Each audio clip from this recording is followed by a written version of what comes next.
নমস্কার, চ্যানেল বাংলা পুজো পরিক্রমা 2025 নিবেদন করছে শাড়ি কুর্তি হাট এবং রয়কোগঞ্জি। আমরা কিন্তু এই মুহূর্তে রয়েছি তরুণ দল ক্লাব ও পাঠাগারে। আপনারা কিন্তু দেখতে পাচ্ছেন খুব সুন্দর করে মণ্ডপ সজ্জা করা হয়েছে। বিভিন্ন যে নারীর যে মহিষীরা রয়েছেন আমরা দেখতে পাচ্ছি, কিন্তু মাদার টেরেসা থেকে শুরু করে ইন্দিরা গান্ধী এবং আর ঝাঁসি রানী থেকে শুরু করে সমস্ত যারা মহিষীরা রয়েছেন তাদের কিন্তু চিত্র ফুটে উঠেছে এই মণ্ডপ সজ্জায়। আর ভিতরে সামনে কিন্তু খুব সুন্দর করে একটা প্রতিমার দুর্গার যে রূপটি রয়েছে সেটা কিন্তু দেখতেই পাচ্ছি, এবং ভিতরে কিন্তু খুব সুন্দরভাবে প্রতিমা সজ্জা করা হয়েছে। আর এই মণ্ডপে যে কি বিশেষত্ব রয়েছে আসুন জেনে নেওয়া যাক এই সম্বন্ধে এখানকার যারা কর্মকর্তারা রয়েছে তাদের কাছ থেকে। আমরা কিন্তু এই ক্লাবেরই একজন সদস্যকে পেয়ে গেছি, আসুন তার কাছ থেকে ওনার পরিচয়। আপনার পরিচয় কি? আমার নাম বিশ্বরূপ রায়, আমি সেক্রেটারি তরুণ ক্লাব দুর্গাপূজা কমিটি। আচ্ছা, আপনাদের এই মণ্ডপের বিশেষত্ব কি রয়েছে? আমাদের এই মণ্ডপটি যে তৈরি হয়েছে, এখানে যে জিনিসগুলো ব্যবহৃত হয়েছে, যেমন ধরুন হোগলা পাতা, শঙ্খ, তারপরে বিভিন্ন যে সমস্ত যতগুলো আইটেম আমাদের রয়েছে সব পরিবেশ বান্ধব আইটেম দিয়ে আমাদের এই মণ্ডপটা তৈরি করা হয়েছে। এবং আমাদের যে এবার থিম রয়েছে, থিমটা হচ্ছে দায়বদ্ধতা কিসের প্রতি? নারীর প্রতি। আমাদের যেহেতু মাতৃশক্তির আরাধনা আমরা করছি, আমরা বিভিন্ন দেখবেন যে আমরা বিভিন্ন যে সমস্ত নারীরা আজকে বিশ্বে এবং আমাদের দেশকে প্রতিনিধিত্ব করেছে বা বিশ্বে যারা বিভিন্নভাবে প্রতিনিধিত্ব করেছে তাদের আমরা সামনে রেখে একটা অনুপ্রেরণা দিতে যাচ্ছি আজকের কিশোরীদের এবং কন্যা ভ্রূণ হত্যার বিরুদ্ধে। যে প্রকৃত শিক্ষা এবং যদি সংস্কৃতির তাদের দেওয়া যায় তাহলে আজকের কিশোরীরা আগামী দিনে আমাদের দেশকে তারা পথ দেখাতে পারবে আর এগিয়ে নিয়ে যেতে পারবে। তো এই কিশোরীদের বলতে পারেন যে এই নারী জাতিকে অনুপ্রেরণা দেওয়ার জন্য একটা সেই দায়বদ্ধতা নিয়ে আমরা আমাদের এবারে পুজোটা করেছি। আপনাদের এই মণ্ডপ সজ্জাটা যারা করেছেন, আমাদের এই মণ্ডপ সজ্জা করেছেন নর্থ বেঙ্গল ডেকোরেটর, এবং তার সাথে শিল্পীর কাজ করেছেন মেদিনীপুরের থেকে ওখানকার স্থানীয় লোকশিল্পী, ওনারা ওখান থেকে এসে কাজটা করে দিয়েছেন। আপনাদের এই পুজোর বাজেট কত রয়েছে? এবার পুজোর বাজেট আমাদের 14 লাখ টাকা।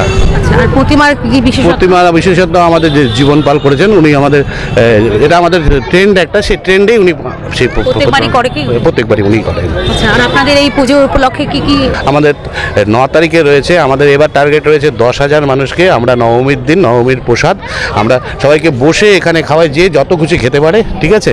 এবার আমাদের টার্গেট রয়েছে 10,000 মানুষকে নবমীর প্রসাদ বিতরণ করা। অসংখ্য ধন্যবাদ আপনাদের।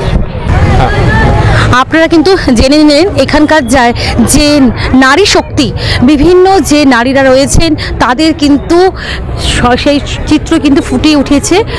নারীদের প্রতি সম্মান জানাতে, এই নারী শক্তিকে এগিয়ে নিয়ে যেতে কিন্তু এই মণ্ডপ সজ্জা করা হয়েছে বিভিন্ন হোগলা পাতা থেকে শুরু করে, এবং খুব সুন্দরভাবে তৈরি করা হয়েছে। ভিতরে কিন্তু দেখতে পাচ্ছি আমরা,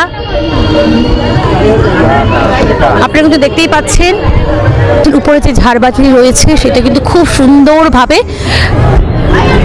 আর তার মধ্যেও কিন্তু ওই যে মণ্ডপ সজ্জার যেসব হোগলা পাতা থেকে শুরু করে যা দিয়ে তৈরি করা হয়েছে সেই সমস্ত কিন্তু ফুটিয়ে তোলা হয়েছে সমস্ত এই ভিতরের যে সজ্জাটার মধ্যে দেখতেই পাচ্ছি।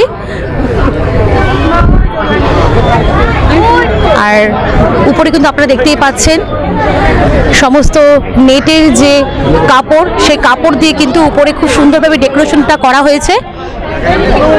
অপূর্ব সুন্দর প্রতিমাও কিন্তু শুনতে পেলেন যে স্থানীয় শিল্পী রয়েছে তার প্রত্যেকবারই কিন্তু তার সেই আদলে কিন্তু প্রতিমার করা হয়।